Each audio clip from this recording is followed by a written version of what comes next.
ನಮಸ್ಕಾರ friends, Kannada creations YouTube ಚಾನಲ್ಗೆ ಮತ್ತೊಮ್ಮೆ ಸ್ವಾಗತ. ಇವತ್ತಿನ ವಿಡಿಯೋದಲ್ಲಿ ನಾವು ಲೇಬರ್ ಕಾರ್ಡ್ ಅನ್ನ ರಿನ್ಯೂವಲ್ ಮಾಡೋದು ಹೇಗೆ ಅಂತ ತಿಳಿಸಿಕೊಡ್ತಾ ಇದ್ದೀವಿ. ಲೇಬರ್ ಕಾರ್ಡ್ ಅನ್ನ 1 ವರ್ಷ ಅಥವಾ 3 ವರ್ಷಕ್ಕೆ ಮಾಡಿದವರು ರಿನ್ಯೂವಲ್ ಅನ್ನ ಮಾಡಬೇಕಾಗುತ್ತೆ. ಸೊ ರಿನ್ಯೂವಲ್ ಮಾಡೋದು ಹೇಗೆ ಅಂತ ಈ ವಿಡಿಯೋದಲ್ಲಿ ತಿಳಿಸಿಕೊಡ್ತಾ ಇದ್ದೀವಿ.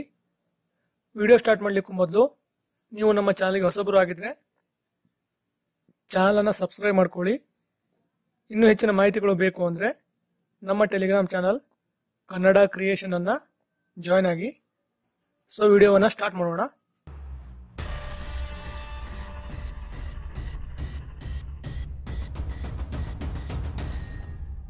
ನಮ್ಮ ಚಾನಲ್ಗೆ ಸಬ್ಸ್ಕ್ರೈಬ್ ಮಾಡಿ ಹಾಗೂ ಪಕ್ಕದಲ್ಲಿ ಕಾಣ್ತಾ ಇರೋ ಬೆಲ್ ಐಕಾನ್ ಅನ್ನು ಒತ್ತಿ.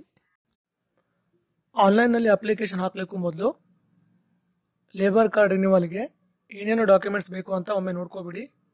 ಫಸ್ಟು ಎಂಪ್ಲಾಯ್ಮೆಂಟ್ ಸರ್ಟಿಫಿಕೇಟ್ ಬೇಕು. ಎಂಪ್ಲಾಯ್ಮೆಂಟ್ ಸರ್ಟಿಫಿಕೇಟ್ ಅಂದರೆ ಒಂದು ಫಾರ್ಮ್ ಇದೆ. ಆ ಫಾರ್ಮಲ್ಲಿ ಕಾಂಟ್ರಾಕ್ಟರ್ ಅಥವಾ ನಿಮಗೆ ಕೆಲಸ ನೀಡ್ತಾ ಇರೋ ವ್ಯಕ್ತಿಯಿಂದ ಸೀಲ್ ಆ್ಯಂಡ್ ಸಿಗ್ನೇಚರ್ ಆಗಬೇಕು. ಹಾಗೆ ಅದರಲ್ಲಿ ಎಲ್ಲ ಡೀಟೇಲ್ಸ್ಗಳನ್ನು ಫಿಲ್ಅಪ್ ಮಾಡಿ ನೀವು ಅವರ ಬಳಿ ಎಷ್ಟು ದಿನದಿಂದ ಕೆಲಸ ಮಾಡ್ತಾ ಇದ್ದೀರಾ ಅಂತ ಫಿಲ್ಅಪ್ ಮಾಡಬೇಕಾಗತ್ತೆ.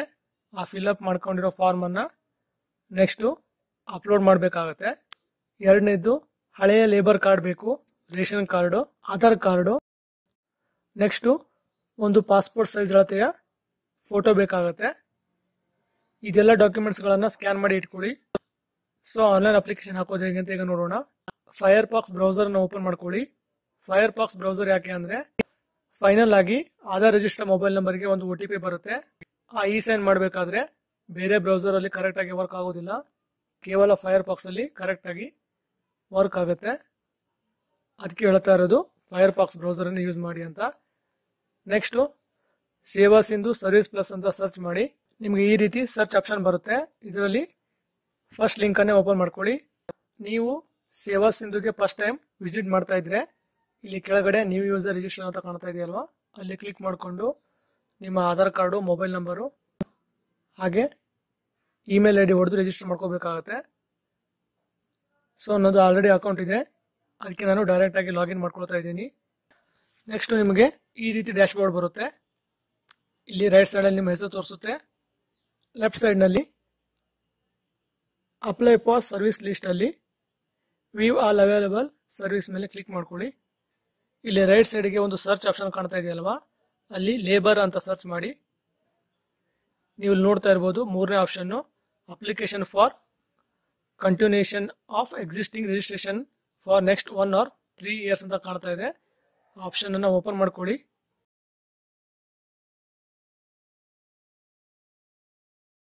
ನೋಡ್ತಾ ಇರ್ಬೋದು ಈ ರೀತಿ ಒಂದು ಅಪ್ಲಿಕೇಶನ್ ಫಾರ್ಮ್ ಓಪನ್ ಆಗುತ್ತೆ.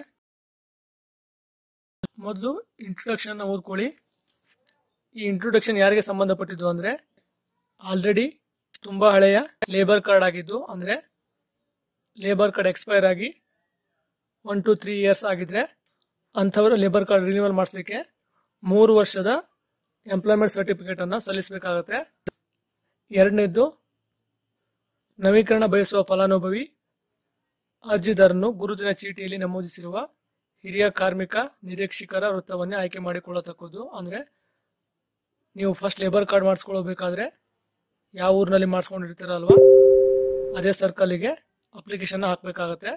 ಬೇರೆ ಅಡ್ರೆಸ್ ನಲ್ಲಿ ಲೇಬರ್ ಕಾರ್ಡ್ ನ ರಿನ್ಯೂವಲ್ ಮಾಡಿಸ್ಲಿಕ್ಕೆ ಬರೋದಿಲ್ಲ. ಸೊ ನೆಕ್ಸ್ಟ್ ಅರ್ಜಿದಾರರ ವಿವರಗಳು. ಇದರಲ್ಲಿ ಇಲ್ಲಿ ಕ್ಲಿಕ್ ಹೇರ್ ಅಂತ ಕಾಣ್ತಾ ಇದೆಯಲ್ವಾ, ಅಲ್ಲಿ ಕ್ಲಿಕ್ ಮಾಡ್ಕೊಳ್ಳಿ. ಮೊದಲು ಆಗಿದ್ರೆ ನಿಮ್ಮ ಆಧಾರ್ ಕಾರ್ಡ್ ಡೀಟೇಲ್ಸ್ ಡೈರೆಕ್ಟ್ ಆಗಿ ಮ್ಯಾಪ್ ಆಗ್ತಿತ್ತು, ಆದ್ರೆ ಈಗ ಮ್ಯಾನ್ಯುವಲ್ ಆಗಿ ಟೈಪ್ ಮಾಡಬೇಕಾಗತ್ತೆ. First name as per Aadhaar ಅಂತ ಇದೆಯಲ್ವಾ, ಅಲ್ಲಿ ಆಧಾರ್ ಕಾರ್ಡ್ ನಲ್ಲಿರೋ ಹಾಗೆ ಹೆಸರನ್ನ ಟೈಪ್ ಮಾಡಿ, ಕೆಳಗಡೆ ಆಧಾರ್ ನಂಬರ್ನ ಎಂಟರ್ ಮಾಡಿ,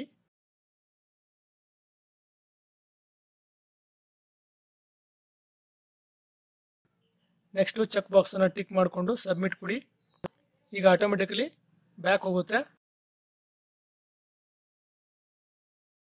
ಒಂದ್ ವೇಳೆ ಇಲ್ಲಿ ಡೀಟೇಲ್ಸ್ ಬಂದಿಲ್ಲ ಅಂದ್ರೆ ರಿಫ್ರೆಶ್ ಮೇಲೆ ಕ್ಲಿಕ್ ಮಾಡ್ಕೊಳ್ಳಿ.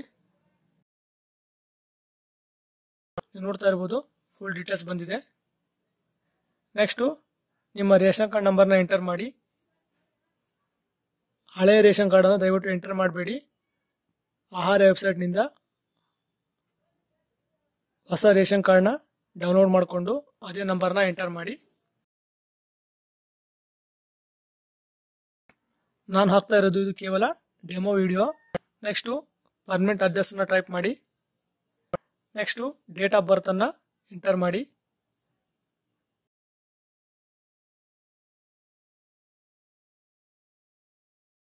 ಮೇಲ್ ಅಥವಾ ಫೀಮೇಲ್ ಯಾವುದು ಅಂತ. ಏಜ್ ಆಟೋಮೆಟಿಕ್ಲಿ ಬರುತ್ತೆ. ನೆಕ್ಸ್ಟು ಅವರ ಮೊಬೈಲ್ ನಂಬರ್ನ ಎಂಟರ್ ಮಾಡಿ. ನೆಕ್ಸ್ಟು ಲೇಬರ್ ಕಾರ್ಡ್ ರಿಜಿಸ್ಟ್ರೇಷನ್ ನಂಬರ್ನ ಎಂಟರ್ ಮಾಡಿ. ರಿಜಿಸ್ಟ್ರೇಷನ್ ನಂಬರು ಈ ರೀತಿ ಇರುತ್ತೆ, ಇಲ್ಲಿ ನೋಡ್ತಾ ಇರ್ಬೋದು ನೀವು. ಈ ರೀತಿ ನೋಂದಣಿ ಸಂಖ್ಯೆ ಮತ್ತು ದಿನಾಂಕ ಅಂತ ಕಾಣ್ತಾ ಇದೆಯಲ್ವಾ, ಅಲ್ಲಿ ಸ್ಟಾರ್ಟಿಂಗ್ನಿಂದ ಇಲ್ಲಿವರೆಗೆ ಕಾಪಿ ಮಾಡ್ಕೊಳ್ಳಿ. ಹಾಗೆ ಕೆಳಗಡೆ ಎಕ್ಸ್ಪೈರಿ ಡೇಟ್ ಕೂಡ ಇದೆ, ಇದನ್ನು ಕಾಪಿ ಮಾಡಿ ಪೇಸ್ಟ್ ಮಾಡಿ. ನೆಕ್ಸ್ಟು ಲೇಬರ್ ಕಾರ್ಡು ಯಾವಾಗ ಸ್ಟಾರ್ಟ್ ಆಗಿದೆ ಅಂತ ಡೇಟನ್ನು ಸೆಲೆಕ್ಟ್ ಮಾಡಿ. ನೆಕ್ಸ್ಟು ಲೇಬರ್ ಕಾರ್ಡ್ ರಿಜಿಸ್ಟ್ರೇಷನ್ ಯಾವಾಗ ಆಗಿದೆ ಅಂತ ಡೇಟನ್ನು ಎಂಟರ್ ಮಾಡಿ. ನೆಕ್ಸ್ಟು ಚಾಲ್ತಿಗೊಂಡ ನೋಂದಣಿ ದಿನಾಂಕ ಕೊಡಿ, ಅಂದರೆ ನಾರ್ಮಲ್ ಆಗಿ ಎರಡು ಒಂದೇ ಇರುತ್ತೆ. ಸೊ ನೆಕ್ಸ್ಟು ಯಾವಾಗ ಎಕ್ಸ್ಪೈರ್ ಆಗಿದೆ ಅಂತ ಡೇಟನ್ನು ಎಂಟರ್ ಮಾಡಿ. ಇದು ಕೇವಲ ಡೆಮೋ ವಿಡಿಯೋ, ನಾನು ರ್ಯಾಂಡಮ್ ಡೀಟೇಲ್ಸ್ ಅನ್ನು ಹಾಕ್ತಾ ಇದ್ದೀನಿ.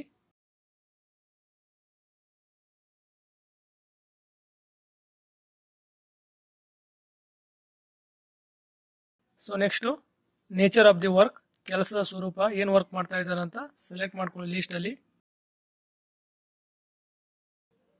ಕಾರ್ಪೆಂಟರ್ ಅಂತ ಸೆಲೆಕ್ಟ್ ಮಾಡ್ತಾ ಇದ್ದೀನಿ.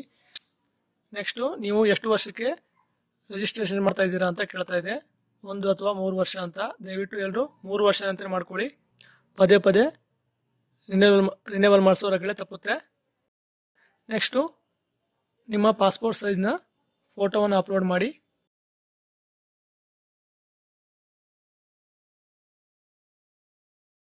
ಅರ್ಜಿದಾರ ಫಲಾನುಭವಿಯಾಗಿ ನೋಂದಾಯಿಸಲ್ಪಟ್ಟ ವಿಳಾಸ ವೃತ್ತ ಕೇಳ್ತಾ ಇದೆ. ನಿಮ್ಮ ಓಲ್ಡ್ ಲೇಬರ್ ಕಾರ್ಡ್ನಲ್ಲಿ ಇರೋ ವಿಳಾಸವನ್ನೇ ಸೆಲೆಕ್ಟ್ ಮಾಡ್ಕೊಳ್ಳಿ. ಇನ್ನೊಮ್ಮೆ ಜಿಲ್ಲೆ, ತಾಲೂಕು, ಗ್ರಾಮ ಪಂಚಾಯತ್ ಮತ್ತೆ ಗ್ರಾಮ ವಾರ್ಡ್ ಅಂತ ಕಾಣ್ತಾ ಇದೆಯಲ್ವಾ, ಕರೆಕ್ಟಾಗಿ ಮೊದಲಿನ ಕಾರ್ಡ್ನಲ್ಲಿ ಯಾವ ರೀತಿ ಇದೆಯಲ್ವಾ ಅದೇ ರೀತಿ ಸೆಲೆಕ್ಟ್ ಮಾಡ್ಕೊಳ್ಳಿ. ನೆಕ್ಸ್ಟು ವೈವಾಹಿಕ ಸ್ಥಿತಿಯನ್ನು ಸೆಲೆಕ್ಟ್ ಮಾಡ್ಕೊಳ್ಳಿ. ಮದುವೆ ಆಗಿದ್ರೆ ಮ್ಯಾರಿಡ್ ಅನ್ನು ಸೆಲೆಕ್ಟ್ ಮಾಡ್ಕೊಳ್ಳಿ, ಇಲ್ಲಾಂದರೆ ಅನ್ಮ್ಯಾರಿಡ್ ಅನ್ನು ಸೆಲೆಕ್ಟ್ ಮಾಡ್ಕೊಳ್ಳಿ. ನೆಕ್ಸ್ಟು ಉದ್ಯೋಗದಾತರ ವಿವರಗಳನ್ನು ಸೆಲೆಕ್ಟ್ ಮಾಡ್ಕೊಳ್ಳಿ. ಉದ್ಯೋಗದಾತರು ಅಂದರೆ ನೀವು ಎಂಪ್ಲಾಯ್ಮೆಂಟ್ ಸರ್ಟಿಫಿಕೇಟ್ನಲ್ಲಿ ಮೆನ್ಷನ್ ಮಾಡಿರ್ತೀರಾ ಅಲ್ವಾ, ಯಾರ ಹತ್ರ ಕೆಲಸ ಮಾಡ್ತಾ ಇದ್ದೀರಾ, ಎಷ್ಟು ದಿನದಿಂದ ಕೆಲಸ ಮಾಡ್ತಾ ಇದ್ದೀರಾ ಅಂತ ಅವರ ಹೆಸರನ್ನು ಎಂಟರ್ ಮಾಡಿ. ನೆಕ್ಸ್ಟು ಅವರ ಅಡ್ರೆಸ್ಸು ವಿವರವನ್ನು ಎಂಟರ್ ಮಾಡಿ. ನೆಕ್ಸ್ಟ್ ಅವರ ಮೊಬೈಲ್ ನಂಬರ್ನ ಎಂಟರ್ ಮಾಡಿ. ನೆಕ್ಸ್ಟು ನೀವು ಅವರ ಕೆಳಗೆ ಕೆಲಸ ಮಾಡಿರೋ ಕೆಲಸದ ಹೆಸರು, ಎಲ್ಲಿ ಕೆಲಸ ಮಾಡಿದ್ದೀರಾ ಅಥವಾ ಯಾವ ಕೆಲಸ ಮಾಡ್ತಾ ಇದ್ದೀರಾ ಅಂತ. ನೆಕ್ಸ್ಟು ಲೊಕೇಶನ್ನು, ಯಾವ ಸ್ಥಳದಲ್ಲಿ ಮಾಡ್ತಾ ಇದ್ದೀರಾ ಅಂತ. ನೆಕ್ಸ್ಟು ಒಟ್ಟು ಎಷ್ಟು ದಿನ ಕೆಲಸ ಮಾಡಿದ್ದೀರಾ ಅಂತ. ನೆಕ್ಸ್ಟು ದಿನಗೂಲಿ ಎಷ್ಟು ಆಗುತ್ತೆ ಅಂತ, ಪ್ರತಿದಿನ ಎಷ್ಟು ಸಂಬಳ ಸಿಗುತ್ತೆ ಅಂತ ಅಮೌಂಟನ್ನು ಎಂಟರ್ ಮಾಡಿ. ನೀವು 2 ಅಥವಾ 3 ಕಡೆ ಕೆಲಸ ಮಾಡ್ತಾ ಇದ್ದೀರಾ ಆದರೆ ಇಲ್ಲಿ ಪ್ಲಸ್ ಅಂತ ಕಾಣ್ತಾ ಇದೆಯಲ್ವಾ, ಅಲ್ಲಿ ಕ್ಲಿಕ್ ಮಾಡಿದ್ರೆ ಮತ್ತೊಂದು ಫೀಲ್ಡ್ ಬರುತ್ತೆ, ಮತ್ತೆ ಅಲ್ಲಿ ಫಿಲ್ಅಪ್ ಮಾಡ್ಬೋದು. ನೆಕ್ಸ್ಟು ಅವಲಂಬಿತರು ಮತ್ತು ನಾಮನಿರ್ದೇಶಿತರ ವಿವರಗಳು, ಅಂದರೆ ನಿಮ್ಮ ಕುಟುಂಬದಲ್ಲಿ ನಿಮ್ಮ ಜೊತೆ ಮತ್ತೆ ಎಷ್ಟು ಜನ ಇದ್ದಾರೆ ಅಂತ ಎಂಟರ್ ಮಾಡಬೇಕು. ಫಸ್ಟು ಹೆಸರು, ನೆಕ್ಸ್ಟು ಅವರು ಎಷ್ಟು ಓದಿದ್ದಾರೆ ಅಂತ ಎಜುಕೇಷನ್ ಕ್ವಾಲಿಫಿಕೇಶನ್ ಹಾಕಿ. ಅರ್ಜಿದಾರರೊಂದಿಗೆ ಸಂಬಂಧವನ್ನು ಎಂಟರ್ ಮಾಡಿ, ತಾಯಿ, ತಂದೆ ಅಥವಾ ಹೆಂಡತಿ ಏನು ಅಂತ. ನೆಕ್ಸ್ಟ್ ಅವರ ಏಜನ್ನು ಎಂಟರ್ ಮಾಡಿ. ನೆಕ್ಸ್ಟು ಮೇಲ್ ಅಥವಾ ಫೀಮೇಲ್ ಅಂತ ಸೆಲೆಕ್ಟ್ ಮಾಡಿ. ನೆಕ್ಸ್ಟ್ ಅವರಿಗೆ ಮದುವೆ ಆಗಿದೆ ಇಲ್ವಾ ಅಂತ ಸೆಲೆಕ್ಟ್ ಮಾಡಿ.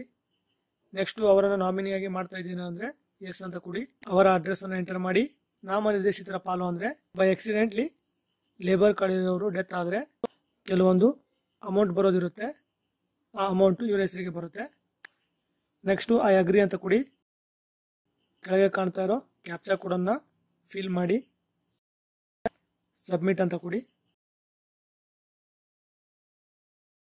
ಸ್ವಲ್ಪ ಲೋಡ್ ಆಗುತ್ತೆ.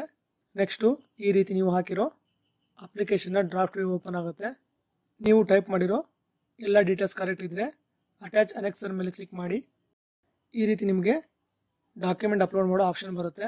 ಫಸ್ಟು ಹಳೆಯ ಲೇಬರ್ ಕಾರ್ಡ್ನ ಸ್ಕ್ಯಾನ್ ಕಾಪಿಯನ್ನು ಅಪ್ಲೋಡ್ ಮಾಡಿ. ನೆಕ್ಸ್ಟು ಎಂಪ್ಲಾಯ್ಮೆಂಟ್ ಸರ್ಟಿಫಿಕೇಟನ್ನು ಅಪ್ಲೋಡ್ ಮಾಡಿ. ನೆಕ್ಸ್ಟು ಆಧಾರ್ ಕಾರ್ಡನ್ನು ಅಪ್ಲೋಡ್ ಮಾಡಿ. ನೆಕ್ಸ್ಟು ರೇಷನ್ ಕಾರ್ಡನ್ನು ಅಪ್ಲೋಡ್ ಮಾಡಿ.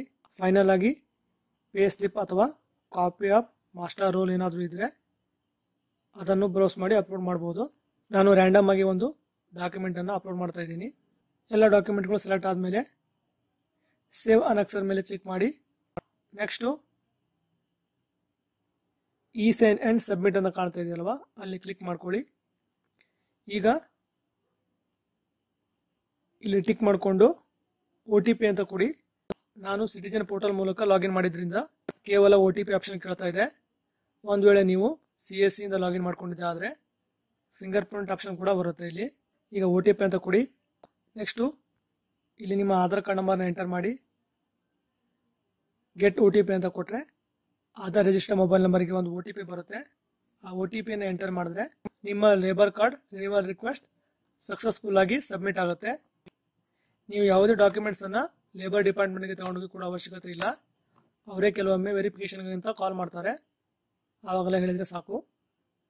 ಸೊ ಇವತ್ತಿನ ವಿಡಿಯೋದಲ್ಲಿ ಇಷ್ಟೇ ಸ್ನೇಹಿತರೆ. ವಿಡಿಯೋ ಇಷ್ಟ ಆದರೆ ಒಂದು ಲೈಕ್ ಮಾಡಿ. ನಮ್ಮ ಚಾನಲ್ಗೆ ಫಸ್ಟ್ ಟೈಮ್ ವಿಸಿಟ್ ಮಾಡ್ತಾ ಇದ್ರೆ ನಮ್ಮ ಚಾನಲ್ನ ಸಬ್ಸ್ಕ್ರೈಬ್ ಮಾಡ್ಕೊಳ್ಳಿ. ಹಾಗೂ ಇನ್ನೂ ಹೆಚ್ಚಿನ ಮಾಹಿತಿಗಾಗಿ ನಮ್ಮ ಟೆಲಿಗ್ರಾಮ್ ಚಾನಲ್ನ ಜಾಯ್ನ್ ಹಾಕೊಳ್ಳಿ ಅಂತ ಹೇಳ್ತಾ ಇವತ್ತಿನ ವಿಡಿಯೋವನ್ನು ಮುಗಿಸ್ತಾ ಇದ್ದೀನಿ. ಶುಭ ದಿನ.